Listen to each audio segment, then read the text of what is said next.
Sudhindra Kulkarni, the sense is Mr. Bhagwat appears to generalize and single out Muslims. Because the fact is, this rhetoric of supremacy or this aggressive rhetoric is also practiced by the by groups like the Bajrang Dal or VHP tomorrow. Ki mandir yahi banayenge. You know, when over using slogans like Jai Shri Ram, you use it as a militant slogan.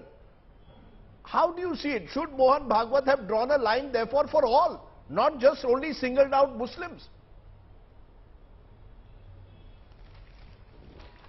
First of all, Rajdeep, if you read the entire interview,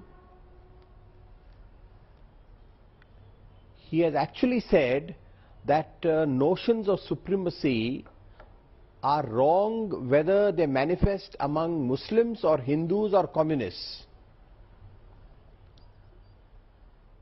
So, you know, we must give... no, sure, but he also... No, but Sudhindra, he also says... First. Sir, he also says Muslims must abandon their boisterous rhetoric of supremacy. He also specifically says that. Yeah. He has no sermons to offer the Bajrang Dal when they say... What Mohan Bhagwat says... Jo Hindu hit ki baat karega, wahi desh pe raj karega. So there is no sermonizing to groups like that. Where is the sermonizing to those groups? No, Rajdeep. One minute, let him respond. See, Rajdeep, there are three things that Mohan Bhagwat has said. It is truly deplorable that the RSS chief says that Hindus are at war and are at war for 1,000 years. This is absolutely wrong, and it actually goes against the need for strengthening national unity and national integration. There has been some antagonism between Hindus and Muslims, but there is also a long process of integration, of harmonizing, and that is the basic character of India, that it integrates diverse faiths, diverse cultures, and creates something new. The second thing that's also deplorable is where he says that it is natural for Hindus to be aggressive in this war. By saying this, he is somehow condoning acts of aggression and statements of aggression coming from the ruling establishment, and we have very recently seen a member of the ruling party saying that har ghar mein chaku hona chahiye. Pata nahi kab kaam aayega. Similarly, there have been saffron-clad so-called sadhus who gave calls for genocide. Now, this aggression is somehow being condoned by saying that it is natural for Hindus to be aggressive. So, coming from the RSS chief, it's truly deplorable. The third thing that he has said, that requires a nuanced approach in my view, because the notions of supremacy, that we once ruled the country and therefore we will rule once again, it is certainly there in a section of Muslim community. It cannot be denied.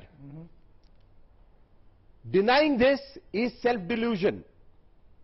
The notion of supremacy, that we are the greatest faith, we are superior to others, others are inferior, this notion is certainly there among a section of Muslims, and therefore there must be honest introspection and self-correction in the Muslim community. So on the third aspect, I think that we need to look at Mohan Bhagwat's statement in a nuanced way. Okay, so and as I said earlier, he has also added that notions of supremacy are wrong even if they manifest among Hindus.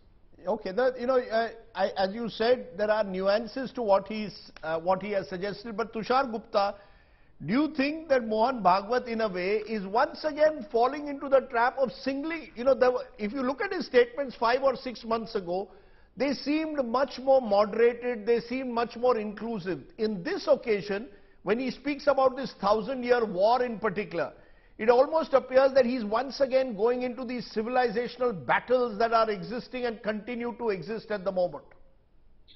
Good evening. Look, he is indeed referring to some civilizational battles, but he's also referring to the futility of them in the current context. I would just like to elaborate from where Professor Ragi left. Now, if we look at the current context, we talk about the regional supremacy because there are some sections on both sides that believe in this rhetorical supremacy.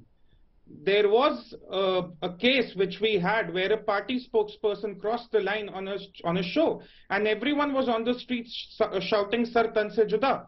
As much deplorable as those statements were, the legal precedents should have taken over, but it were people who were showing the supremacy. Yes, a ruling party member said कि जेब में चाकू होना चाहिए, but then it was one of the OAC brothers who said remove the police for 15 minutes and we'll kill 1 crore Hindus. So these statements, this boisterous rhetorical supremacy has been on both sides, and Mohan Bhagwat is condemning them equally, where he says that rhetorical supremacy, either from Muslims or from Hindus or even from communists, is incorrect and futile in today's time. So we have to look at things in the current context, and if you look at the interview in its entirety, I think he's asking for a more pluralistic society, more diverse society with accommodation of diverse ideas and ideologies. Otherwise, why would he would have stressed that the population bill is about awareness? It's not something that can be forced. We've seen how the discussions around the population bill happen in this country, and Mohan Bhagwat took a very, very liberal view saying we have to focus on awareness. We can't force someone to follow it. So I think it would be incorrect to refer to this. I take your point that you need to look at the interview in its entirety. In particular, it's very interesting. Mohan Bhagwat speaks about social acceptance of LGBTQ communities, and thereby seems to sort of suggest that you need to create a more inclusive society.